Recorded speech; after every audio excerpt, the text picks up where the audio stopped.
Pernahkah kalian merasa sangat bersemangat saat mendapat notifikasi like atau memenangkan game? Itu adalah kerja dopamin. Tapi, tahukah kalian bahwa zat ini bisa menjadi bumerang yang berbahaya bagi otak kita? Banyak orang mengira dopamin adalah hormon kebahagiaan. Semakin banyak, semakin baik kan? Ternyata, anggapan itu adalah sebuah kesalahpahaman besar dalam dunia neuroscience. Dopamin sebenarnya bukan tentang rasa senang, melainkan tentang motivasi dan antisipasi. Ini adalah cara otak menyuruh kita untuk mengejar sesuatu yang kita inginkan.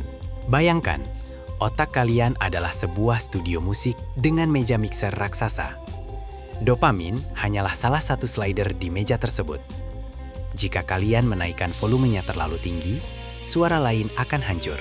Saat kita terus-menerus memicu lonjakan dopamin lewat gadget, makanan manis, atau judi, sistem mixer otak kita mulai mengalami kerusakan mekanis.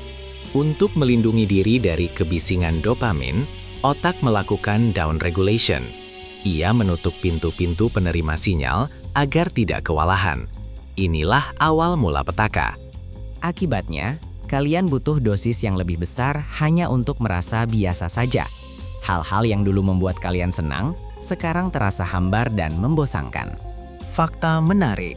Kekurangan dopamin bisa menyebabkan penyakit Parkinson yang membuat tubuh gemetar.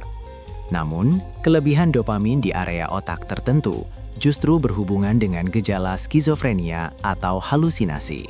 Menaikkan dopamin secara paksa akan menekan neurotransmitter lain seperti serotonin yang mengatur ketenangan dan GABA yang membantu kita rileks.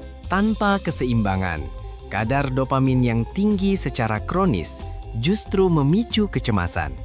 Otak kalian selalu dalam mode mencai dan tidak pernah merasa cukup atau tenang. Setelah lonjakan dopamin yang besar, akan terjadi crash atau penurunan drastis. Inilah mengapa setelah berpesta atau bermain game seharian, kalian sering merasa hampa keesokan harinya. Dopamin dari pencapaian sulit, seperti olahraga, naik secara perlahan dan bertahan lama. Sedangkan dopamin instan naik seperti roket dan jatuh seperti batu. Terlalu banyak dopamin instan merusak kemampuan otak depan kita untuk fokus. Kita menjadi sulit mengerjakan tugas yang membosankan, namun penting.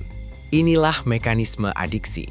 Kita terjebak dalam siklus mengejar high yang tidak akan pernah memuaskan, karena mixer otak kita sudah kehilangan kalibrasinya.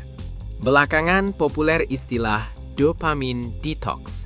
Tujuannya bukan membuang dopamin, tapi mengistirahatkan reseptor otak agar kembali sensitif terhadap hal-hal kecil yang bermakna.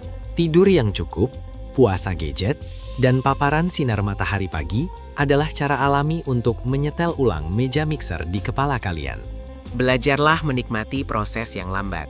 Kebahagiaan sejati butuh waktu untuk tumbuh. Tidak bisa dipaksa dengan menekan tombol dopamin terus-menerus. Jika kita bisa mengendalikan asupan dopamin kita akan memiliki kesehatan mental yang lebih stabil dan kemampuan fokus yang jauh lebih tajam di masa depan. Ingat, dopamin bukan musuh, tapi dia butuh teman.